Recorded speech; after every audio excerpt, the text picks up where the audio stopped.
아멘. 오늘 하나님께서 통치하신다라는 제목으로 하나님의 말씀을 증거하도록 하겠습니다. 대통령을 뽑는 대선이 끝났습니다. 교회가 이와 같은 중요한 문제에 대해서 광고도 하고 기도도 해야 하지만 우리 사회뿐만 아니라 교회도 워낙 양극단으로 갈라져서 첨예하게 대립하고 있기 때문에 제가 굉장히 조심스러웠습니다. 원래 기독교는 정치성을 가지고 있습니다. 왜냐하면 하나님의 나라는 저 세상에 이루어지는 것이 아니라 하나님의 나라는 이 세상에, 우리가 살고 있는 이 세상에 이루어지는 것이기 때문입니다. 그래서 하나님의 나라가 임한다, 내려온다 혹은 임한다 라는 표현을 사용합니다. 우리가 간다라는 표현보다 임한다라는 표현을 사용합니다. 정치성이 없을 수가 없고 하나님의 정치가 이 땅에서 이루어지도록 우리는 기도하고 실천을 해야 합니다. 그런데 안타까운 것은 하나님의 통치를 이데올로기화함으로 인해 오늘날에 너무 오염되어 버렸어요. 지금 현 시점에 있어서는 교회는 정교 분리라는 원칙에 따라 정치와 종교를 분리하는 것이 오히려 하나님의 뜻에 더 부합하겠다 싶어 저는 사실 교회에서 거의 침묵해 왔습니다. 그런데 오늘 본문의 말씀을 준비하면서 지금 사도행전을 연속으로 강해 설교하고 있지 않습니까? 이 본문을 해석하면서 연구하면서 정치에 대한 이야기를 하고 있구나 라는 생각이 들었어요. 물론 하나님의 통치에 대한 이야기입니다. 오늘 본문이 우리에게 주는 교훈은 무엇일까요? 오늘 본문은 예루살렘 교회에 닥친 박해와 극복에 대한 말씀입니다. 교회에 대한 박해는 한 번, 두 번으로 끝난 것이 아니라 계속해서 반복 지속되어 왔습니다. 이전에 있었던 박해를 한번 되짚어 볼까요? 사도행전에 기록된 첫 번째 박해는 무엇입니까? 3장에서 베드로와 요한이 성전 미문에 앉은 날 때부터 다리 장애를 지닌 사람을 고쳐주자 백성들의 환호를 받습니다. 그러자 사내들인 공회가 불러서 다시는 예수의 이름을 전가하지 못하도록 엄포를 놓쳐 사도를 해야 되고 했습니다. 그런데 백성들이 들고 일어났기 때문에 들고 일어난 그 백성들이 무서워서 그 박해가 흔들리게 돼요. 하나님의 은혜죠. 두 번째 박해는 사도행전 4장에서 사도들을 통해 하나님의 치유의 역사들이 무수히 일어나니까 많은 백성들이 주님께로 돌아오게 됩니다. 그러니까 가만 내버려 두면 안 되겠다 싶어서 또다시 사도들을 불러서 해야 되고 합니다. 그때 누가 변호해 줍니까? 그 유명한 바울의 스승 가말리엘이 변호해 줍니다. 그래서 풀려나게 돼요. 세 번째 박해가 있습니다. 7장에 스데반의 순교로 말미암은 대대적인 박해입니다.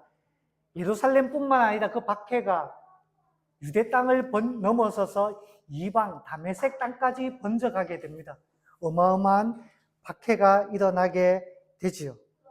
그리고 또다시 오늘 본문에서 박해를 기록하고 있습니다. 이번에 박해는 그냥 유대인들에 의해서 주도된 박해가 아니라 당시의 통치자인 왕인 헤롯이 개입한 박해입니다. 로마로부터 권한을 이임받아서 헤롯이 통치하고 있어요. 여러분, 성경에는 헤롯이라는 이름이 많이 등장합니다. 오늘 본문에 등장하는 이 헤롯은 쉽게 말해서 헤롯 아그리파 1세라고 이야기합니다. 예수님께서 태어나실 때에 동방박사와 만났던 헤롯이 있죠. 그 사람을 헤롯 대왕이라고 표현합니다. 그리고 예수님이 살아계실 때 공생의 기간에 있었던 그 헤롯은 헤롯 대왕의 아들이에요. 그리고 본문에 나오는 사람은 헤롯의 손자 아그리파 1세입니다. 그리고 사도행전 한 21장, 20장 후반절에 나오는 헤롯이 또 있습니다. 그 사람은 이 헤롯의, 오늘 본문에 등장한 헤롯의 아들 아그리파 2세에 해당되는 인물입니다. 자, 오늘 본문에 나오는 이 헤롯이 스데반을 이어서 두 번째 순교자를 만들어냅니다. 누가 순교합니까? 본문을 보니까 야고보. 성경에는 야고보라는 이름이 여러 등장합니다. 오늘 12장에도 보면 저 밑에 보면 야고보가 17절에도 야고보라는 사람이 등장해요. 17절에 등장하는 이 야고보는 예수님의 동생 야고보를 말하고요. 오늘 12장 2절에 나오는 요한의 형제 야고보는 사도 야고보를 이야기하는 것입니다. 자, 야고보가 순교하게 됩니다. 자, 야고보를 죽인 이유는 무엇입니까? 성경은 교회를 해하려 하여 라고 말합니다. 교회를 해하려 하여. 교회를 무너뜨리고 싶은 거예요, 헤롯 입장에서는. 왜냐? 아마도 그는 그런 생각을 했던 것 같아요. 교회가 그의 통치에 방해가 된다. 원래 굉장히 약하고 보잘것없으면 임금이나 통치자들은 내버려 둡니다. 왜냐? 미약하니까 굳이 손을 쓸 필요가 없어요. 근데 헤롯이 직접 개입하기 시작했다는 것은 이때 교회의 크기가 어느 정도 되었다? 이미 상당한 규모를 자랑하고 있고 어느 정도 영향력을 자랑하고 있다라는 것입니다. 그러니까 가만 내쁘면 안 되겠다라는 거예요. 자, 그래서 제거하려고 하는데 교회는 당시에 나사렛 이단으로 불리웠습니다. 유대교 입장에서 기독교는 교회는 이단이었던 것입니다. 이단. 유대교 입장에서 말하는 것입니다. 보통 이단은 주류 사이에 공격을 받습니다. 여러분, 이단과 사이비의 차이점에 대해서 아시나요? 이단과 사이비의 차이점. 이단은 흔히 교리가 조금 다른 것을 이야기합니다. 교리. 그래서 교리적인 문제일 경우가 많아요. 근데 사이비는 교리만 다른 것이 아니라 윤리적으로, 사회적으로 무리를 일으키고, 예를 들어서 신천지 같은 경우에 이단이라기보다는 사이비라고 볼 수 있습니다. 왜냐하면 그들은 거짓말을 해도 된다라고 이야기를 해요. 왜냐? 모략이라는 이름으로 거짓말을 포장합니다. 그래서 가서 거짓말하고 속여서라도 자기 신천지 데리고 오면 아무 문제가 없다라고 이야기합니다. 그리고 가족과 가족 사이에 불화가 일어나요. 심지어 가족 안에서 살인사건까지 일어난 뉴스에 나왔죠. 가족이 부모를 배신하고 잃어버린 딸을 찾기 위해서 신천지 앞에서 문을 두드리고 윤리적으로 문제가 있어요. 그래서 저는 사이비라고 말하고 싶습니다. 자, 이와 같은 사이비일 경우에 사회를 파괴한다라고 해서 옛날로부터 정화의 대상이 되어 왔습니다. 자, 여기에서 헤롯이 교회를 해하는 것, 교회가 유대교 입장에서 사이비이기 때문일까요? 여러분, 그렇지 않습니다. 교회보다 윤리적으로 깨끗하고 좋은 곳이 없었어요. 성경에서 말하고 있잖아요. 하나님은 거짓에 대해서 용납하지 않았습니다. 아나니아와 삽비라가 거짓말하다가 죽임을 당하잖아요. 심판받잖아요. 교회 안에 나눔과 사랑이 풍성했잖아요. 자, 헤롯이 교회를 해하려고 했던 것은 교회 자체가 무언가 문제가 있어서가 아니라 어떤 이유 때문입니까? 여기서 말합니다. 유대인들의 환심을 사려고 했던 일입니다. 3절 말씀을 같이 한번 보겠습니다. 시작. 유대인들이 이 일을 기뻐하는 것을 보고 베드로도 잡으려 할세. 때는 무교절 기간이다. 자, 사람들이 좋아하기만 하면, 유대인들이 좋아하기만 하면 죄가 있건 없건, 윤리적으로 문제가 있든 깨끗하든 아무도 상관이 없었어요. 잡아들여라. 아마도 야고보를 죽인 것도 야고보가 뭔가 문제를 일으켰다기보다 아마도 꼬투리를 잡아서 죽였을 것입니다. 죄라는 것은 통치자들이 만들어내면 되는 거예요. 지금도 그런 일들이 있는데 과거에는 그런 일들이 얼마나 많았겠어요. 이 모든 일들은 유대인들이 좋아하기 때문이었습니다. 유대인들의 환심을 사려고 헤롯이 이와 같은 일들을 벌인 것입니다. 그렇다면 왜 헤롯은 유대인들의 환심을 사는 것이 그토록 중요했을까요? 이전에 말한 적이 있죠. 헤롯은 정통 유대인이 아닙니다. 아니에요. 그의 뿌리를 보면 그는 이둠의 곧 에돔 출신입니다. 에돔은 누구의 후예입니까? 야곱과 그의 형제 에서. 아시죠? 에서의 후손이 에돔입니다. 그래서 유대인들은 헤롯을 싫어했어요. 선민사상으로 가득 차 있는 그들이 이방인에 의해서 지배를 받다니 견딜 수 없는 일이었습니다. 헤롯은 로마를 등에 업고 임금이 되었지만 늘 불안했어요. 그래서 과거로부터 유대인들의 환심을 사려고 여러 가지 정책들을 시행하게 되는데 그 중에 하나가 헤롯 대왕 때 시행되었던 성전 대건축 사업이었습니다. 성경에 성전이 3번 등장하죠. 첫 번째 솔로몬이 지은 성전. 크고 웅장하고 아름다웠습니다. 그리고 그것이 무너지죠. 바벨론에 의해서. 두 번째 성전이 세워지죠. 서룹바벨에 의해서. 바벨론에서 돌아온 사람들이 성전을 지었는데 포로 생활을 겪다가 돌아온 사람들이 성전을 지으면 얼마나 크고 제대로 짓겠습니까? 작고 초라했어요. 그러니까 사람들이 그 성전을 보고 울었다라고 이야기했습니다. 왜 우느냐? 옛날에 솔로몬이 지은 그 성전을 기억하고 있던 사람들이 이 작고 초라한 성전을 보니까 그 신세가 너무 서러운 거예요. 그리고 우리 힘으로는 하나님께 이것밖에 못 드린다. 이런 마음들이 뒤섞여 있었던 것 같아요. 울었다라고 했어요. 그러니까 헤롯은 아는 겁니다. 아, 유대인들의 환심을 사려면 성전을 크고 화려하게 지어야 되는구나. 그래서 대대적인 공사를 벌이는데 솔로몬의 성전이 기억나지 않도록 어마어마하게 그래서 수십 년 동안 성전이 지어지게 됩니다. 유대인들의 환심을 사서 자기의 통치 기반을 확고하게 만들기 위함이었습니다. 오늘 본문에서도 유대인들이 좋아하는 것을 보자. 교회를 공격하는 거예요.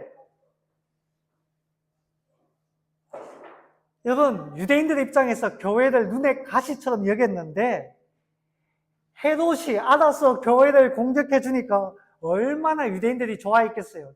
기세에 등등했겠습니까? 원래 사람들은 참 안타까운 게 악한 일에 서로 손을 잡아요.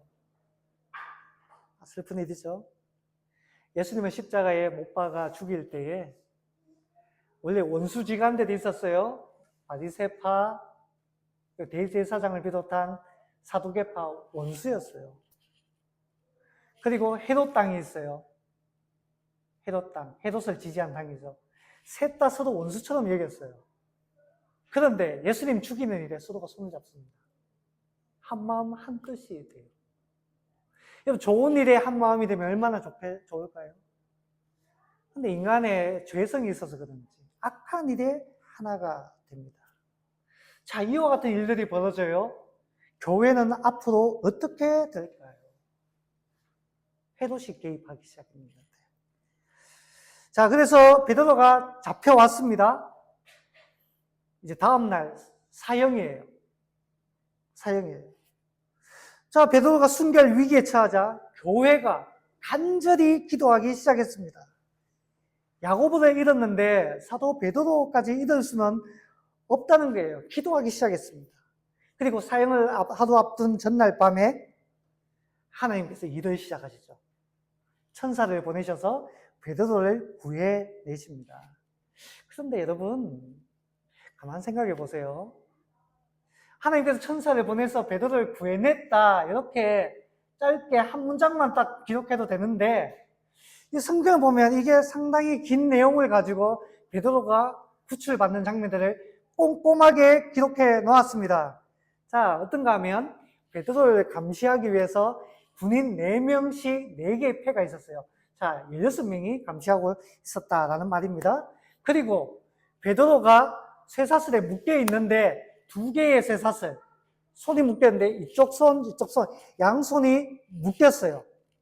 그리고 손만 묶였으면 모르겠는데 그 양옆에 군인들이 지키고 있어요. 그리고 밖으로 나가려면 파수꾼들이 지키고 있는데 저기에 파수꾼 한 무리가 지키고 있고 또 저 밖에 또 한 무리가 지키고 있고 그리고 그 밖에는 쇠문으로, 나무문도 아닙니다. 혹시 나무문은 누가 부술까 싶어서 쇠로 만든 문으로 가두고 있습니다. 자, 어떻게 해요? 베드로를 감두기 위해서 꼼꼼하게, 엄격하게 지키고 있다는 것을 꼼꼼하게 정언하고 있습니다. 그런데 착고도 풀리고 옆에 있는 감시병도 피하고 앞에 있는 파수꾼도 피하고 저 밖 파수꾼 피하고 닫혀져 있는 쇠문도 열려서 베드로가 구원을 받게 됩니다. 누구도 도망칠 수 없게 만들었는데 이와 같은 과정을 보면 헤롯이 베드로를 확실하게 죽이겠다. 왜냐? 유대인들이 감히 구출할 엄두를 못 내도록 꼼꼼하게 막아낸 것입니다. 왜 이렇게 엄격하게 지켜내고 있을까요? 왜냐하면 그들에게는 소문이 하나 있기 때문입니다. 무슨 소문일까요? 과거 예수님께서 십자가에서 죽임을 당하시고 돌로 만든 무덤에 장사를 치르게 되었죠. 그런데 그때 당시 유대인들이 이 돌문이 열리지 않도록 임봉을 했다고 했습니다. 막았어요. 그뿐만 아니라 군인들을 가지고 지켰다고 했습니다. 왜냐? 예수님께서 부활하신다라고 말씀하셨기 때문에 유대인들 입장에서 저 제자들이 그 돌을 문을 열어서 예수님의 그 시신을 가져간 후에 예수님 부활했다라고 이상한 소문을 낼지도 몰라 라고 해서 돌문을 막아버렸어요. 그래서 군인을 지키게 되었습니다. 그런데 주님은 부활하셨죠. 부활하셨어요. 주님은 더 이상 무덤에 계시지 않습니다. 그러니까 유대인들이 소문을 냈어요. 어떤 소문이요? 제자들이 시신을 훔쳐갔다. 그들은 그렇게 믿고 있는 거예요. 그렇게. 그러니까 이번에도 베드로가 탈주하게 되면 똑같은 일들이 벌어진다라고 생각을 했던 것 같아요. 그래서 헤롯이 야, 과거와 같은 그런 일들이 일어나면 안 돼. 엄격하게 베드로를 지켜라고 했던 것 같습니다. 베드로 구출 작전 어림도 없다. 탈주한다고 택도 없는 소리. 그런 소리 안 나오도록 꼼꼼하게 지켜라. 성경은 당시 상황을 꼼꼼하게 기록함으로 베드로가 살아 돌아오는 것은 사실은 불가능한 일이었다라고 우리에게 말하고 있는 것입니다. 어떻게 이것을 뚫고 나올 수 있는가? 그런데 하나님께서 천사를 보내셔서 쇠고랑도 풀고 파수꾼의 눈도 가리고 쇠문도 열어서 2중, 3중의 4중의 난관을 통과해서 결국은 돌아오게 하십니다. 하나님의 승리를 기록해 놓은 것이죠. 그렇다면 교회를 공격했던 헤롯은 어떻게 되었을까요? 성경은 베드로의 구원뿐만 아니라 헤롯의 최후까지 기록하고 있습니다. 23절 말씀을 같이 한번 읽어볼까요? 12절, 23절 시작. 헤롯이 영광을 하나님께로 돌리지 아니하므로 주의 사자가 곧 친히 벌레에게 먹혀 죽으니라. 아멘. 헤롯이 백성들로부터 칭송을 받았어요. 물론 베드로를 죽이는 데는 실패했지만 헤롯은 이제 연설을 너무너무 잘했던 것 같아요. 여러분, 지도자의 덕목 중에 하나가 연설입니다. 이게 굉장히 중요하거든요. 목소리가 너무너무 좋았던 것 같아요. 저도 헤더처럼 목소리가 좋았으면 좋았을 것 같아요. 그가 연설도 잘하고 목소리도 좋고 우렁차니까 사람들이 야, 이거는 신의 소리다. 어떻게 사람 입에서 저런 소리가 나올 수 있냐 해서 받들었어요. 그때 헤롯이 어떻게 해야 됩니까? 저는 아무것도 아닙니다. 하나님 덕분입니다. 라고 고개를 숙여야 되는데 헤롯은 그 영광을 자신이 다 취합니다. 그래서 하나님께서 헤롯을 어떻게 해요? 쳐서 심판하게 됩니다. 이건 무슨 말입니까? 여러분, 지도자는 청지기입니다. 하나님께서 맡기신 사람들과 그 재산을 돌보는 역할을 하는 사람이 지도자요, 청지기입니다. 자신이 주인이 아니에요. 왕은 하나님이십니다. 그런데 헤롯은 그것을 자신의 것으로 취했습니다. 자기가 왕인 줄 압니다. 하나님께 영광을 돌리지 않았어요. 헤롯처럼 행동해서 쫓겨난 왕이 있죠. 과거의 왕. 누굽니까? 바울과 이름이 똑같은 왕, 사울 왕이 있습니다.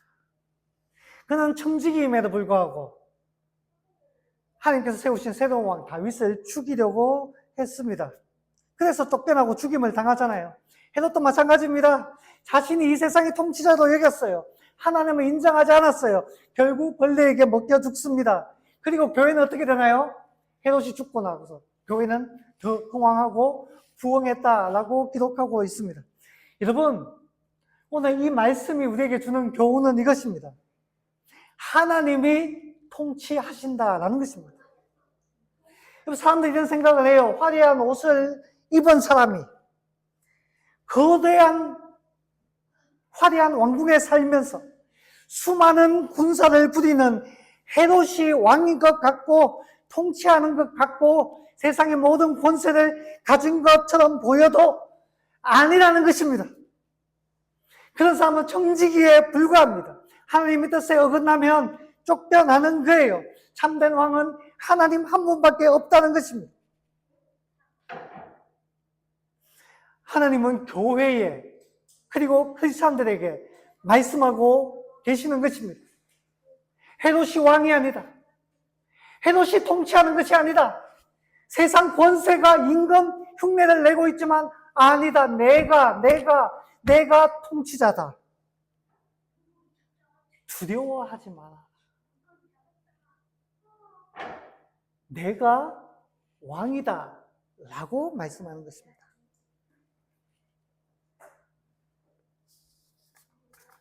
사랑하는 여러분,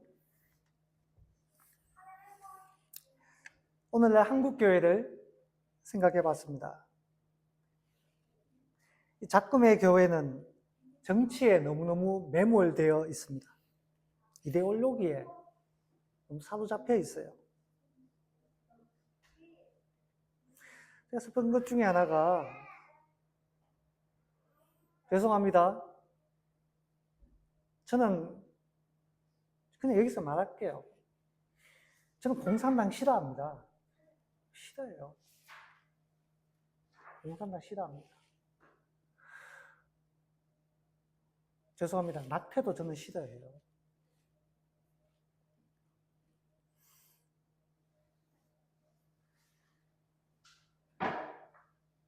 잘못된 페미니즘 뭐 이런 것들도 저 안 좋아합니다. 싫어합니다.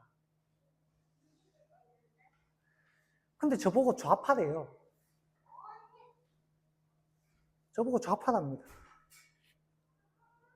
공산주의자래요. 매국노래요. 저보고 대한민국 국민이 아니랍니다. 왜요? 자기와 생각이 다르니까. 자기와 생각 다르다고 저를 좌파도 못 알아요. 저를 공산주의라고 합니다. 대한민국 국민 아니라고 이야기해요. 누가요? 같이 예수를 믿는 크리스찬들.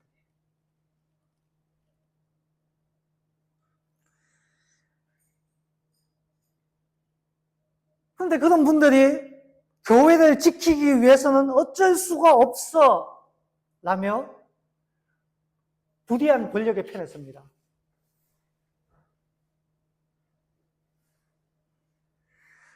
교회가 하나님을 믿고 당당하게 정의의 편에 서야지. 하나님을 믿고 하나님 통치하시잖아요. 하나님께서 교회를 보호해 주시잖아요. 그런데 왜 불의한 권력에 붙어서 불법을 행하고 불의한 권력을 지지합니다.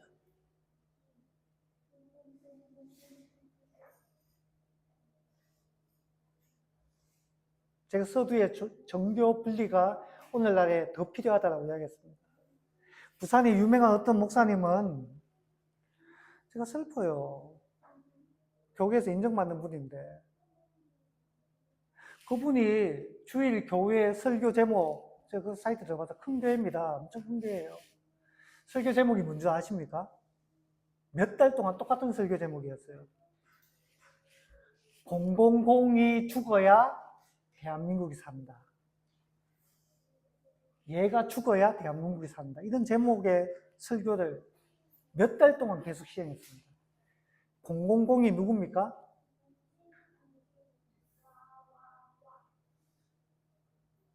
지금 당선된 대통령을 이야기합니다. 여러분, 교회가 그런 곳입니까? 그렇게 설교를 해야 돼요? 그게 맞아요? 아니잖아요. 하나님이 통치하신다는 것을 잊어버린 것 같습니다. 물론 교회는 하나님이 사랑하시는 세상을 위해 일해야 하고 목소리를 내야 합니다. 필요하면 시위도 해야 합니다. 그것 가지고 크게 잘못됐다고 말하지 않아요. 행동으로 보여야 할 때도 있습니다. 그러나 교회가 해야 될 가장 중요한 것이 무엇인가? 하나님은 말씀하셨어요. 뭐라고 이야기하십니까? 5절 말씀. 같이 한번 읽어보겠습니다. 12장 5절 시작. 이에 베드로는 옥에 갇혔고 교회는 그를 위하여 간절히 하나님께 기도하더라.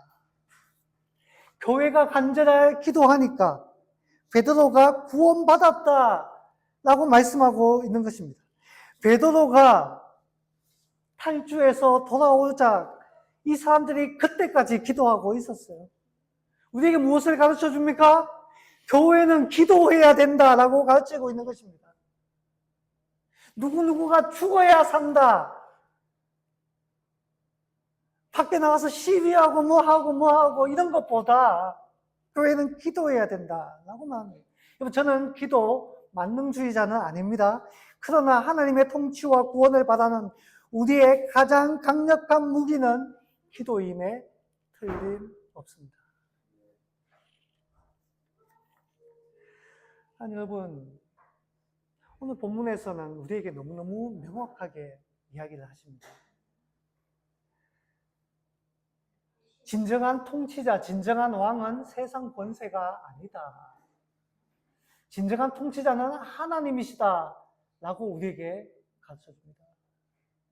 그리고 세상의 그런 무수한 위협 속에서 하나님은 당신의 종들의 기도를 통해서 당신의 일들을 이루어 가시고 교회를 보호하신다라고 말씀합니다. 우리 삶도 마찬가지예요. 우리의 삶이 위협받을 때가 있습니다. 그러나 하나님은 보호하시는 것입니다. 자, 여러분, 새로운 정부가 들어왔습니다. 새로운 청지기로 대통령도 선출되었습니다. 교회가 할 수 있는 최고의 무기는 기도입니다. 새 대통령과 새 정부가 하나님을 경외하는 마음을 가지고 하나님께서 맡기신 국민을 위해서 일할 수 있도록 우리가 해야 될 것은 기도입니다. 길에서 벗어나지 않도록, 행여나 벗어났으면 다시 돌아올 수 있도록 기도해야 됩니다.